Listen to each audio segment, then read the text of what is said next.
Coffee from Rosebud Coffee and Brittany's. Hey, everybody. Hey, how's it going? Hello. You good? Good afternoon.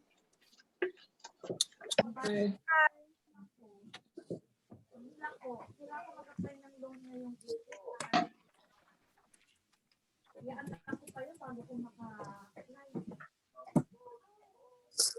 So if I can get everybody to mute yourselves unless you want to ask a question, that would be great. Thank you. So today we're going to do a lecture, and then the second part has been recorded. So you're going to watch that right after or whenever you want. And then at 1:30, I'm going to meet with group number 3, and at 2 o'clock with group number 4. And I sent a list of who's in group 3 But if anyone's confused about that, I can send it again. I'm sorry, Professor. You're meeting with group 2 and 3 today? I'm meeting with group 3 and 4. 3 and 4. Okay, thank you. And I sent an email about that with the list of who's in which group. But if anyone's confused about that, I'm happy to send it again. Professor, I didn't get the list. Will you send it one more time? No problem. Yes. Yeah, I will do that. Let's do the lecture first, and then I'll either put it in the chat or send you an email. Let's see. In terms of the reading, you're turning in the 6th report today, which is about chapter 9 of the Brooklyn Bridge, about the caisson construction. So that's due anytime today. And then I sent you a link to the next reading, which is this book called Bricks and Brownstone. And you're reading the first 4 chapters over the next, I think, 5 weeks. So you're doing 4 reading reports, 1 for each of those chapters. So starting next week, chapter 1 would be due, about the federal period. And Bricks and Brownstone, this coincides with the third part of the course, which we're going to be starting today, which is about neighborhoods and houses. So architecture fans rejoice. We're going to be talking about cornices and brackets and details. And there's a lot of photographs, big photographs in this reading. So it's not just text. And this is kind of like Bricks and Brownstone is like the Bible of New York City row housing from the 19th century.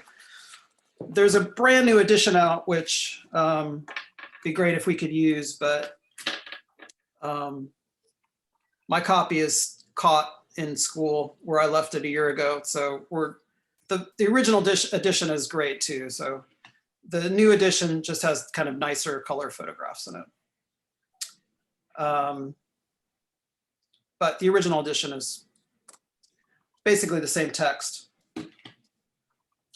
So you're starting that, as soon as you can. And the first reading report on Bricks and Brownstone is due on the 16th, which is next Friday, right? Next Friday. So any questions about the schedule? Any questions at all?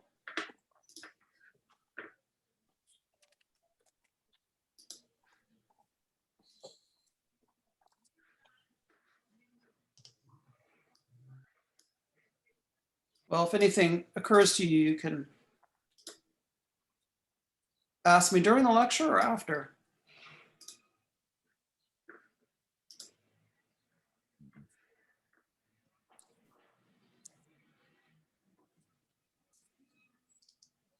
So today, we're going to start on the third part of the course. The first part, you'll recall, was about mapping, and the second part was about infrastructure. And now we're going to talk about neighborhoods and housing. And we're going to talk today about Brooklyn, because we've been talking too much about Manhattan. And if we had time, you know, I would talk about Queens and the Bronx and Staten Island as well. But it only makes sense to talk about Brooklyn because, after all, it is the biggest borough in terms of population, and really the best borough in every way. Those who live in Brooklyn would probably agree with me. So, you know, in terms of chronology, I mean, we've been talking about Manhattan, and we started in the colonial period with the Dutch, and then we worked ourselves all the way up to the 1880s with the opening of the Brooklyn Bridge. So we're kind of approaching this geographically. And so now we're going to get into a time machine and go back in time. And we're going to look at the same time period, but a different place, which is across the East River in Brooklyn.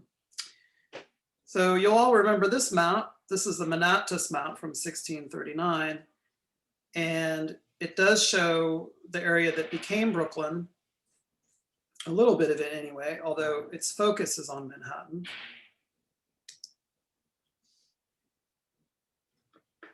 And this is Brooklyn over here, part of what later becomes Brooklyn.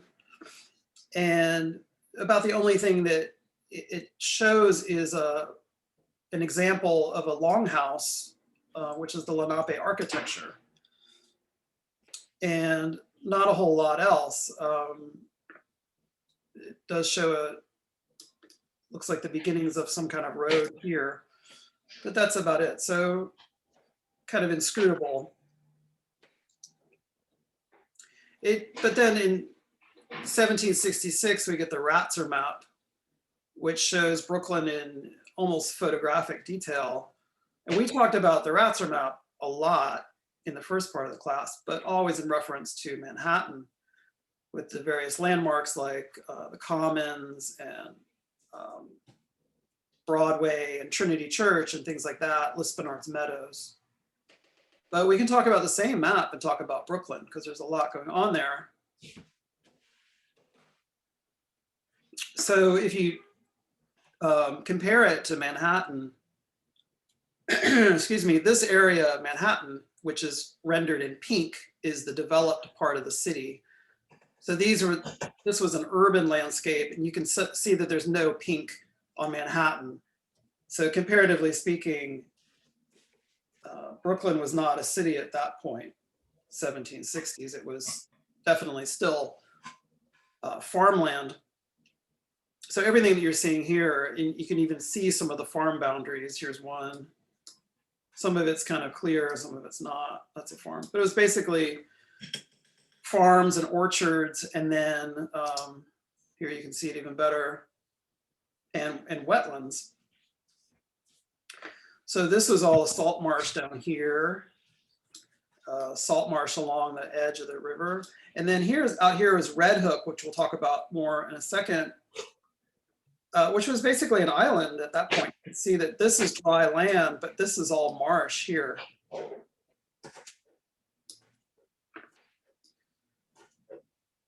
So topographically speaking, the high point here is up here in the Heights, what became Brooklyn Heights, which we'll talk a lot about. And then this is still, you know, this area is pretty high up, but, you know, gradually moving down downhill till you get to basically sea level, and this is salt marsh.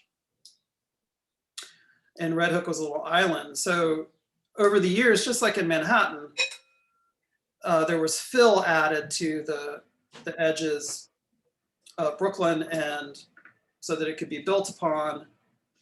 And so this whole area that is salt marsh gradually got filled in, but is still really low to the ground, which explains why during Superstorm Sandy a few years ago, parts of Red Hook were catastrophically flooded and parts of it weren't. It kind of depended if you were on the higher elevation of Red Hook. Can I get everybody to mute yourselves? I'm getting a lot of background noise. Unless you have a question, of course. Thank you. And then there are roads, of course, and this is, I don't know if you can see that, but this is where the ferry came in. And this road connected to Flatbush, which we'll talk about in a second down here, and later became Fulton Street and Flatbush Avenue. So there were roads. This was another one that was, at the time, was important in the 18th century, which is called Red Hook Lane, which branched off from the road to Flatbush and connected down to Red Hook. And Red Hook Lane is mostly gone. There's a little fragment in downtown Brooklyn still. It's, I think, a block long. Then you remember this one too. This is the Holland map from 1776. And we studied this earlier in the semester because it shows vividly the path of the Great Fire of 1776. But it also shows Brooklyn, and it's better than the Ratzer map even in showing the topography. Here you can see pretty clearly that they built Fort Sterling. I mean the Continental Army, built Fort Sterling up here on this bluff, which is an area that became Brooklyn Heights later, hoping to control, hoping to be able to defend Brooklyn and control the East River from the British Navy. And then you can see that there's a big drop off, and you get down to Red Hook here where it's salt marsh. So it goes from dry land up here to pretty soggy by the time you get to Red Hook. And again, you can see here that the ferry comes in here, back and forth from Brooklyn. It goes from here to here. And then it connects to this road that leads to Flatbush. And then here's Red Hook Lane again, you can see. So overall, looking at last couple hundreds of years, you can see that the 19th century is when Brooklyn, became a city, and went from becoming a mostly rural landscape to a city that was vying with Manhattan as an urban center. At 1800, there's only about 5,000 people living in Brooklyn. By 1900, 100 years later, there's already 1 million.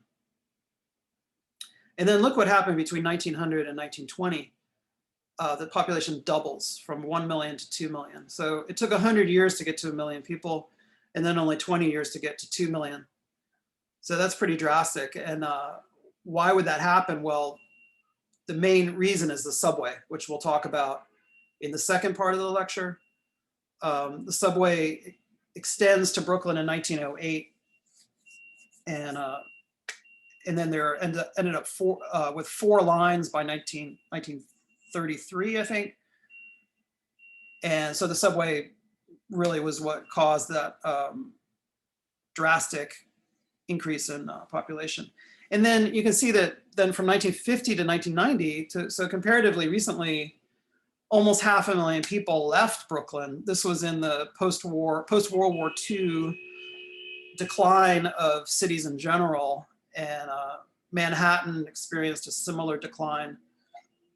And then since the mid-1990s, Brooklyn has really come roaring back in terms of development and population, which exactly coincides with my moving to Brooklyn. So when I moved to Brooklyn, it was, parts of it were still in decline. And now almost every part of Brooklyn has been on the upswing the last 25 years or so. Real estate prices have skyrocketed in most of Brooklyn. It's difficult to find an affordable house anywhere in the borough. Billionaires have discovered parts of Brooklyn like Brooklyn Heights, which we'll talk about in the second part of the lecture, and Cobble Hill and Williamsburg, and even Red Hook. Even Red Hook, that used to be a working class neighborhood that was started off as a salt marsh. When I moved here, I guess I moved here in 96. When I moved here in 96, Red Hook was not a place you went even during the day. It was so dangerous. And I never would have thought, that Red Hook, of all places, becomes trendy and the millionaires discover it. But that's kind of what's been happening all over the borough. And now we're seeing with the pandemic, property prices are beginning to decline, but relatively speaking, it's still pretty stratospheric. So the overall story of Brooklyn, just in a nutshell, is like drastic growth in the 19th century, and then early 20th century, even more drastic growth, and then a reversal and a decline until about 25 years ago, and now we're seeing a lot of growth again. When I moved to Brooklyn and would tell people from where I'm from down in Florida, like, oh, I'm living in Brooklyn, they would say, oh my God, how, that's so scary, Brooklyn, because they just knew about Brooklyn through TV shows, And now, of course, you mentioned Brooklyn, it's like, oh, it's the coolest neighborhood in the city, and in the country, et cetera. Everything is happening in Brooklyn. So we'll see what happens to Brooklyn in the next 25 years. So in terms of its development, it's very similar to Manhattan. We saw that Manhattan developed with a settlement at the tip of the island, which was New Amsterdam. And then there were villages that were kind of spawned out of that initial settlement. So there was Harlem, there was Manhattanville, Greenwich Village, Kips Bay, the Bowery, like these became these kind of satellite villages in the island. The same thing happens in Brooklyn, where it's farmland, but then these little colonial villages start to occupy the landscape as these kind of scattered settlements. With the main one as being Brooklyn itself, which was kind of analogous to New Amsterdam. Brooklyn starts, the village of Brooklyn rather, starts right at the water where the ferry comes in. And then these other villages are kind of spawned from that. But so there were originally these 6 villages or townships. And the earliest one is Gravesend, so 1643. All of them are Dutch settlements except Gravesend, interestingly. So Gravesend was the first one, but it was founded by the English. And we'll look at that in a little bit. All the other ones were Dutch settlements. And you can see they all form from the 1640s to the 1660s. And they're all part of New Netherland. So remember, New Amsterdam in Manhattan was the chief settlement of a larger colony called New Netherland, which stretched all the way down to present-day Delaware. So these villages in Brooklyn were the same thing. They were also part of New Netherland, but not part of New Amsterdam. New Amsterdam was in Manhattan, but New Amsterdam and these villages are all part of New Netherland, including Gravesend, even though that was started by English immigrants. So this is the chronology that they started from 1643 with Gravesend all the way to 1661 with Bushwick and Flatlands. And then there were other townships that started after that, but these are called the original 6 townships. So that's important for you guys to know. And this is the, what's it called? The Faden campaign map from 1776 that you looked at. And this identifies, in addition to the progress of the British Army in routing Washington's troops, it also labels all of the different various villages. So it's good for us to look at. So, so here's Brookland or Brooklyn, which is right here where the ferry comes in from Manhattan. So that's kind of the settlement that was analogous to New Amsterdam. I have them circled here. So here's Brooklyn over here, and then these are the other 5. There's Bushwick up here, Flatbush down here, Flatlands here, or here it's labeled Flatland. I think it's Flatlands. And then New Utrecht down here, and then Gravesend down here. And then this also shows some of the later villages, which I'll show you later. But those are the original 6 as they looked in the 1770s. And the oldest one is Gravesend. And this was founded by Deborah Moody. who's an English immigrant. And I'm going to talk about her more in a few minutes. But this was the first one. So this was a settlement founded by English immigrants, Gravesend. And then the next one, chronologically speaking, is Brooklyn itself. This is the original Dutch spelling. And it appears on maps as Brookland, or as we know it today, Brooklyn. And that was founded in 1646 by the Dutch West India Company. You remember them, right? They were the kind of consortium. I described them as Walmart with a navy that founded New Amsterdam.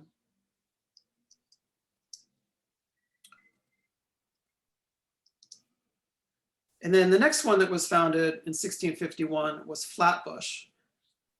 Flatbush is a corruption of a Dutch word that means either flat plain or flat woods. And Flatbush is down here. I think we looked at this map when we were talking about geology. So you can see that Flatbush is right on the other side of this chain of hills here between the settlement of Brooklyn and Flatbush. So geologically speaking, does anybody remember what this line of hills is a remnant of? Moraine. Maureen. Totally moraine. Good job. And specifically, it's a terminal moraine, right? Because it's the place, it's the furthest point that the Great Glacier pushed. Anyway, excellent. So there's the road coming from the ferry and then up over these hills, which are still there. Like Prospect Park is about here now, I think, and Greenwood Cemetery is about here. So that's still there. And then you would come down the hill into the settlement of Flatbush. So a totally separate village. I don't know how long it would take to get there on a horse, but considering that you have to go uphill and then down again, I'm guessing it would take maybe 40 minutes or something like that to get from the ferry to Flatbush. So it was definitely like an outlying settlement. Here's a map of Flatbush from 1842. So 1842, it's getting pretty late. I mean, 1842 was the same year that Manhattan was finishing the Croton Aqueduct. The commissioner's plan was already being pushed through at that point. And you can see here that Flatbush is still very much like a little kind of rural farming village, with the one street being what is today Flatbush Avenue, and all these houses with the landowners' names attached to them, all of them kind of hugging the road. And then behind them are these more expansive farms. So not much of this is left there if you go to Flatbush today. I don't know if anybody is from Flatbush, but if you go there today, of course, Flatbush is just, you know, in the center of the city, and it's difficult to imagine it as a colonial village. But there are some older buildings, and you can notice here that right here it says Erasmus Hall Academy, and that's still there. That's still a school. Erasmus Hall, it's a high school, I think. So that's still there. And there, I think there's an old church on one of the street corners. I can't remember exactly where, that's still there too. But aside from the road itself, which is Flatbush Avenue, it's difficult to make any connections between today's Flatbush, just such a hectic, vibrant neighborhood, and the colonial version. And then you can see here also that it borders Gravesend, which is right here. That's kind of the northern tip of Gravesend, and New Utrecht also just to the south. So New Utrecht was started in 1652. And yeah, it's right there, kind of just to the south of Flatbush. Here it is again. New Utrecht. Started by the Dutch. And, you know, it's pretty close to Gravesend. Here's Flatbush up here. And you can see that there's roads connecting them. So there was like this network of colonial highways that people could take. Here's Flatland over here. So New Utrecht was pretty close to Gravesend. And then Bushwick was further to the north, and it's a corruption of a Dutch word that meant apparently little town in the woods, which is just the opposite of what Bushwick is today. Bushwick is now a very hectic, thriving neighborhood, pretty industrial, a lot of warehouses and things like that. And improbably has become a really hip neighborhood in the last 10 years, which is amazing to me. So Bushwick is way north of the original settlement of Brookland, and of course still there today as the neighborhood of Bushwick. And then Flatlands was founded in 1661, and that's way out here. And I think it was called Flatlands because it's pretty flat. You'll notice if you go out to that neighborhood, you're getting closer to the harbor, to the sound, and it's pretty flat, which I'm assuming that's why they named it Flatlands. So Gravesend. So let's go back and talk about Gravesend a little bit because it's so fascinating.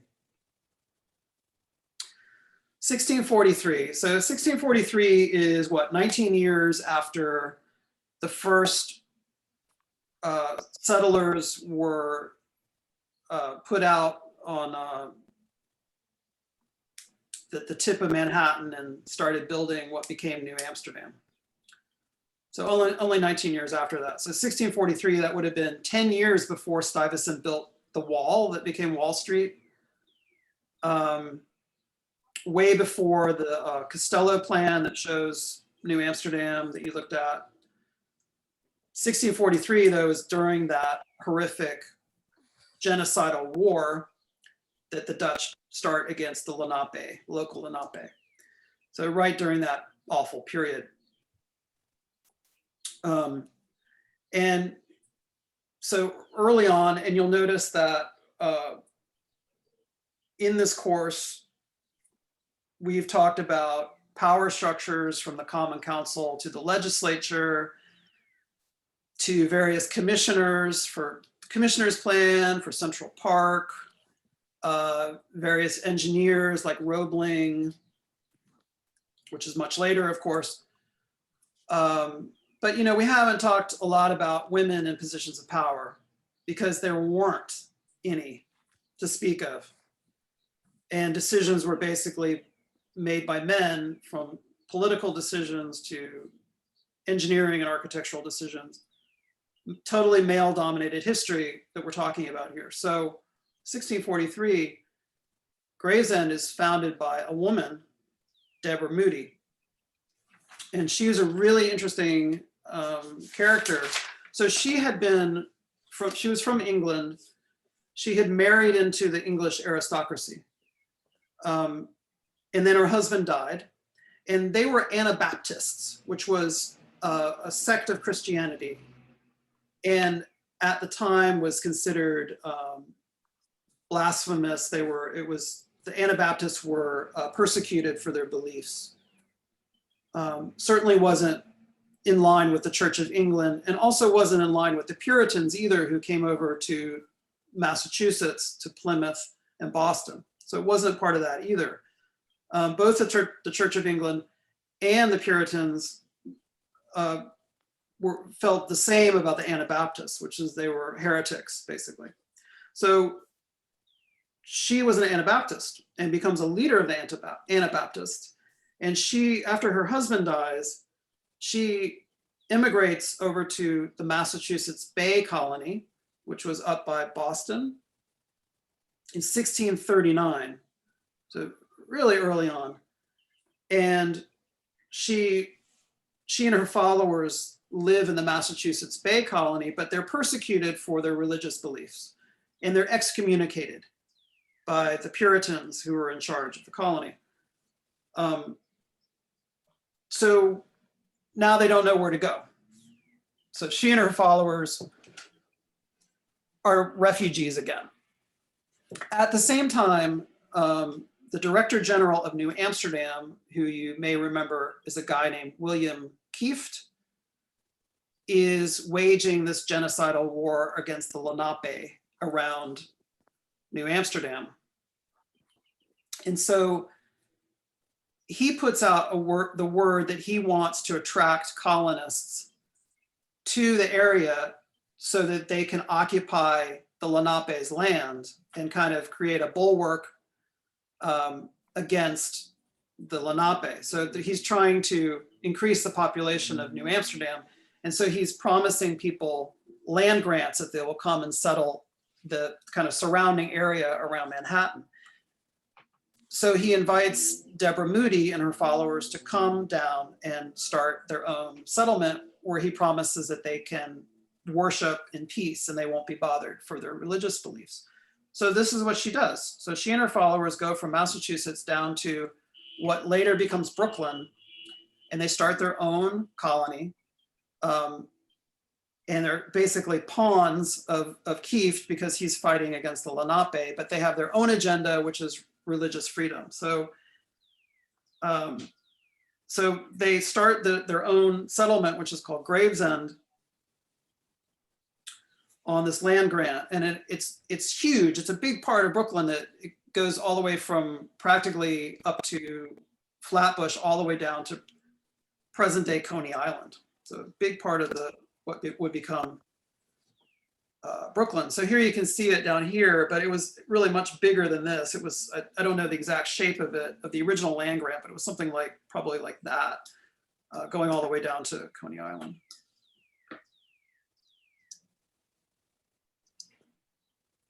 So that part of her story is interesting enough that she was in charge of, she had followers, that she was in charge, that she could make decisions, that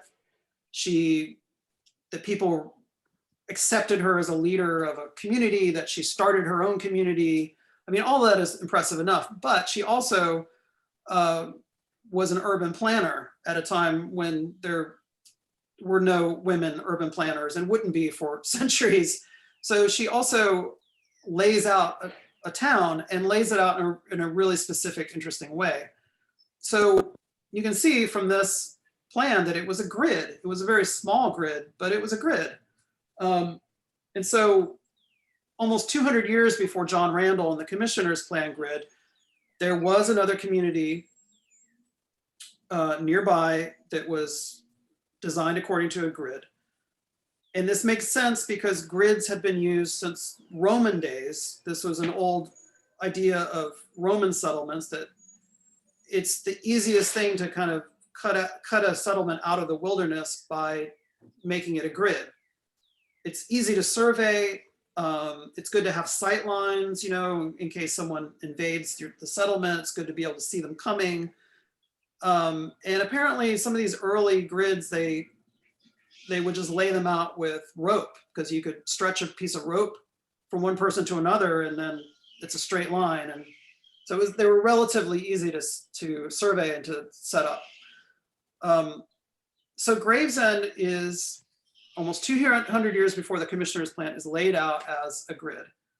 And you can see that it had an XY axis with the two main streets. And then it has these quadrants. And you can see that there are building sites that are numbered around the perimeter. And then in the middle of each of the quadrants is a common, is a communal pasture. And then everything on the outside that you can see that are radiating out from the settlement. This is all the beginning of the farms that were on the outside. So it was like the sun's rays radiating out from the grid, and those were the farms. So this is a much later plan of Gravesend, from much later, 1873. So from 1643 to 1873. So over 200 years later, you can see that it's still very much intact, and the streets are still there, and even some of the public spaces are still there, and some of the houses are still there, and some of the farms are still there. So the farms are still radiating out from the settlement. So 1873, I mean, that's pretty late. That's the Brooklyn Bridge is under construction then. And this is out far enough in Brooklyn that it maintained its rural character much later than other parts of Brooklyn. And then this is the, there's 2 cemeteries in Gravesend that are still there. One is called the Gravesend Cemetery and one is called the Van Sicklen Family Cemetery. And these were laid out in the 1650s and they are still there. So one of them is right here. You can see here it's labeled the Dutch Reformed Cemetery. And then the other one I think is maybe here, I'm not sure, but they're still both there. They're not public, unfortunately, they're under lock and key. And then would you believe that there are still some houses in Gravesend that are still there? Just really a miracle. And one of them is the so-called Lady Moody Van Sicklen house. And there's a kind of a legend about it that it was actually Lady Deborah Moody's house, which is almost certainly not true, but that's the legend that it got attached to it. And you can see that they don't know when it was built. So it was either built in 1660 or 1760, which is a pretty wide range. So that just tells you that people really haven't figured out exactly when it was built, but it's certainly very old and it's still there today. This is the Charles Ryder House from 1788. And this is still there. You wouldn't look at this house twice if you were driving by. It's got satellite dishes on the roof. It's got awful aluminum siding on it. It looks kind of like any other house, but underneath all of that crappy siding somewhere is an actual colonial house from the 18th century. And there are even some older houses, not in Gravesend, but around that area that are even older. And then this is another one in Gravesend. This is the Ryder Van Cleef house, just from 1840, so not colonial period, but still pretty old. And the interesting thing to me about this house is that they were still, even though it was in the 1840s, which is pretty late, they were still building them according to the Dutch style. So it still has the Dutch roof. This is typical Dutch farmhouse architecture where it's a pitched roof, but a very special one where it comes down and then it flares out like that. That's called a gambrel roof. And so in the 1840s, they were still building them that way. So this looks very much like probably the original houses of Gravesend would have looked like. On the left, you can see an earlier photograph before the subway was built. And then on the right, you can see that now it's smacked up against the subway. I think that's the F train.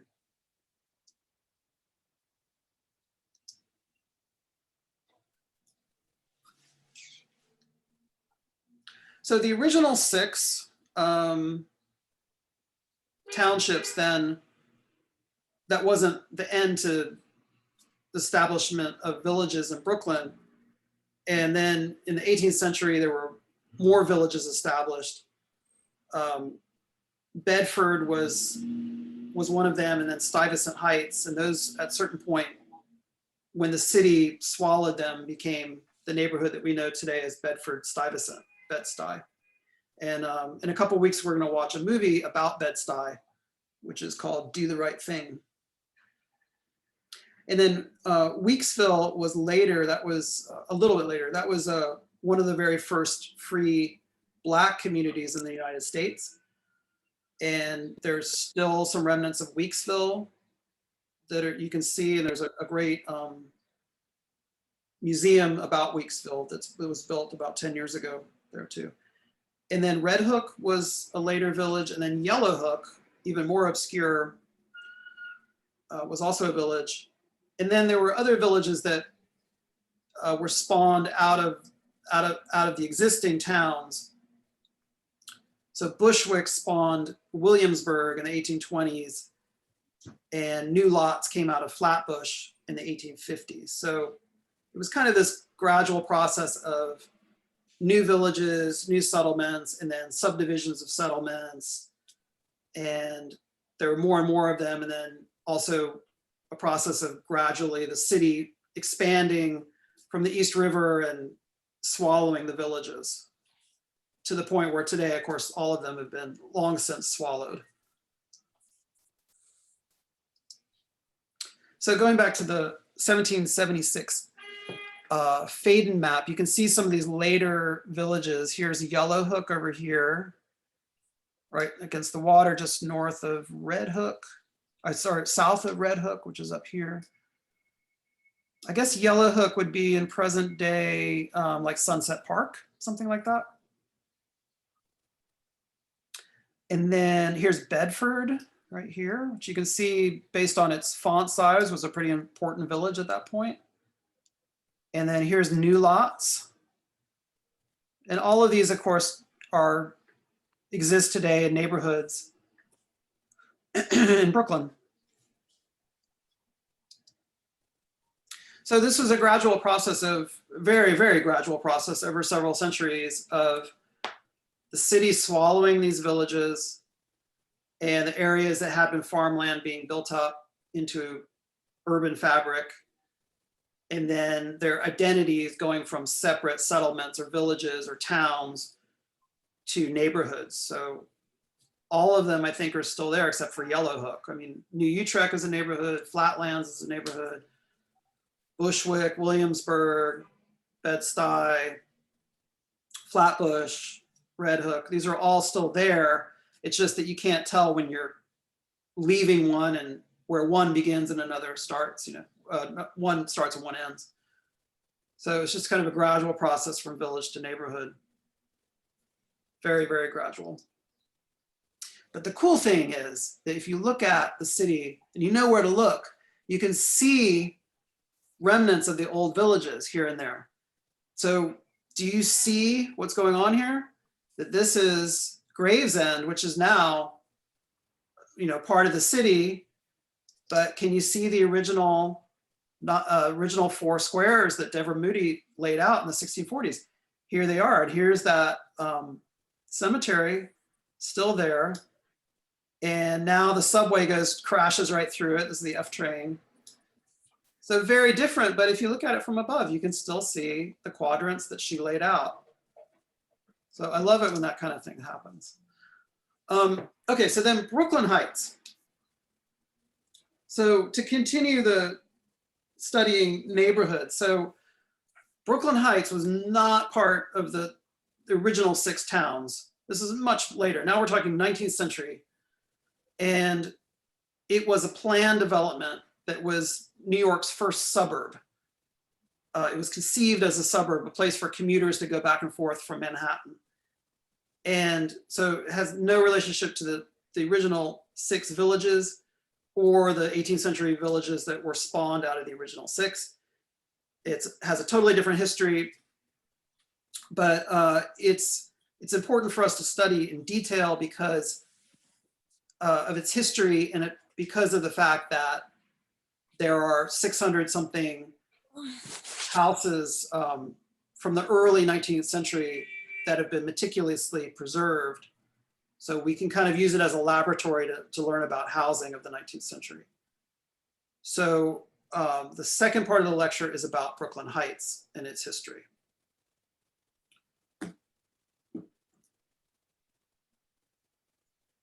Okay, that's it for today. Does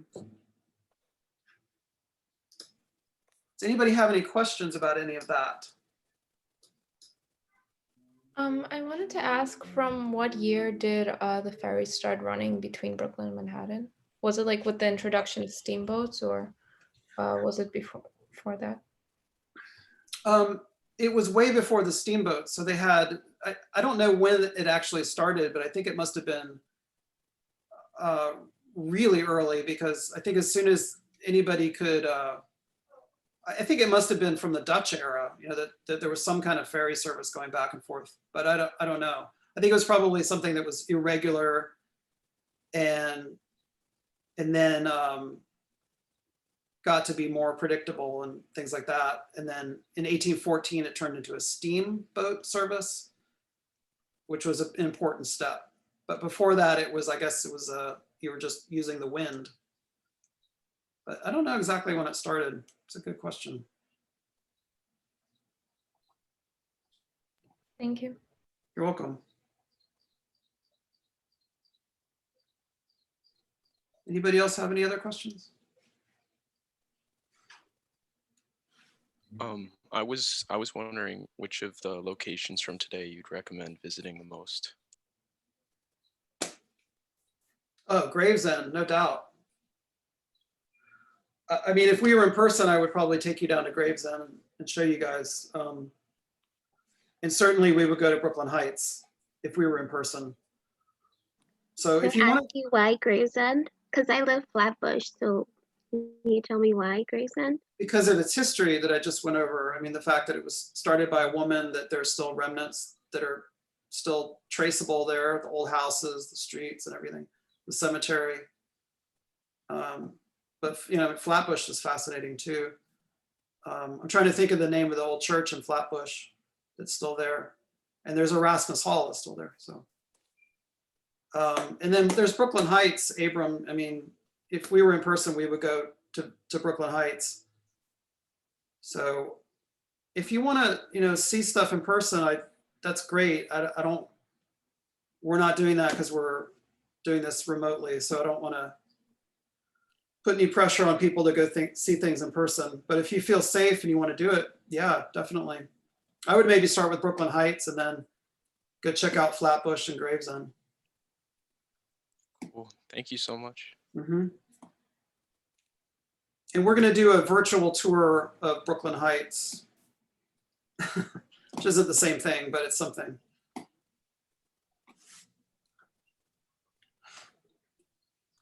I have a question about Brooklyn Heights. It might get answered in the next part of the lecture, but like it's really close to the city, right? So wouldn't it be such a convenient place for people that want to like move away from the city but still be near?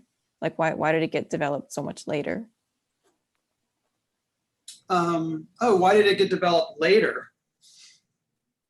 That's a good question. I mean, there was a village right next to it where the ferry came in, which was Brooklyn. But Brooklyn Heights, as you'll see in the next part of the lecture, was rural. I mean, it was, until the 19th century, it was just pretty much open land with hardly any buildings on it at all. So that's a good question. Like, why wouldn't it have been developed sooner? I guess just the market wasn't there. I mean, there's so much land. At that point, there's still a lot of land in Manhattan. So it just wasn't a desirable place yet, but it was about to become really in demand.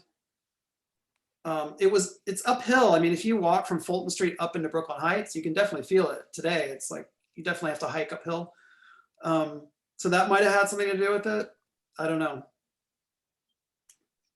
But then it really takes off as soon as they start subdividing the land and making it more attractive, then people wanted to be there.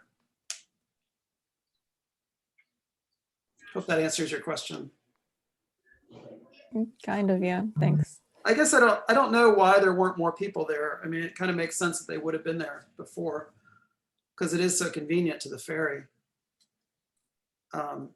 It could be, you know, so they're landowners, and this is true today too, that if they own a prime piece of real estate, they will hold on to it even when it doesn't seem to make sense. Like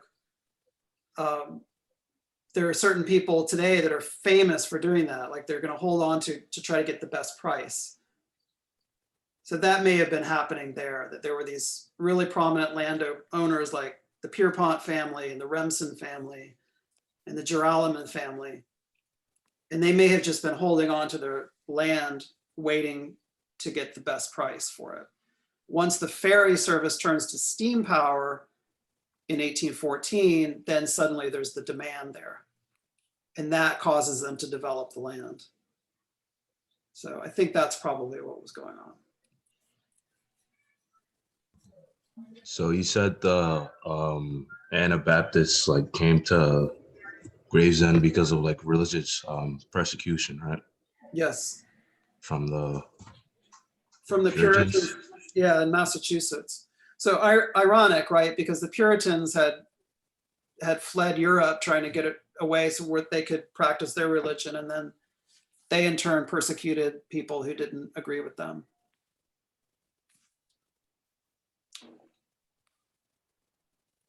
About the Lady Moody house, I know because I lived in that like a few blocks away from there for until like a few years ago. Uh-huh. So and like I always heard rumors like growing up that there are like tunnels underneath that house, or I've heard like those rumors too. Yeah, I don't know if it's like true or if I don't know if it's true, but inside, or I've heard that, and it's like one of those urban legends. That probably some truth to it. Like there's a house in Brooklyn Heights that I'm going to show you next week, and if there's like glass bricks in the sidewalk, and there's clearly like something underneath, like some kind of tunnel, and there's this whole legend in Brooklyn Heights that was used for the Underground Railroad. that's the same with this house. Like heard that's what that I too. heard, that it was used in the Underground Railroad. Mhm.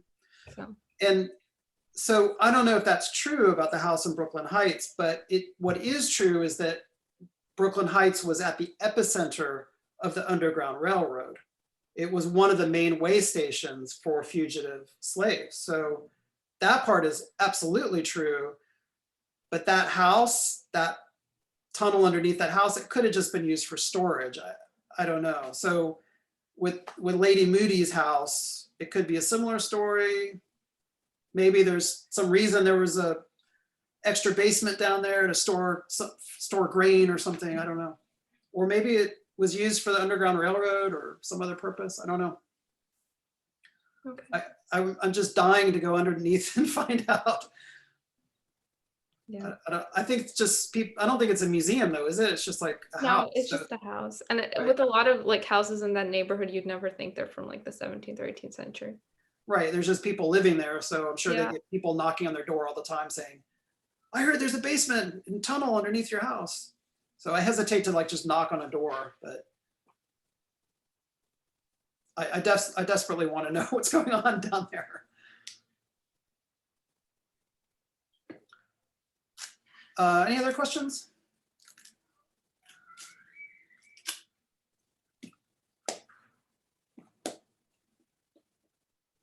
It's almost 1 o'clock.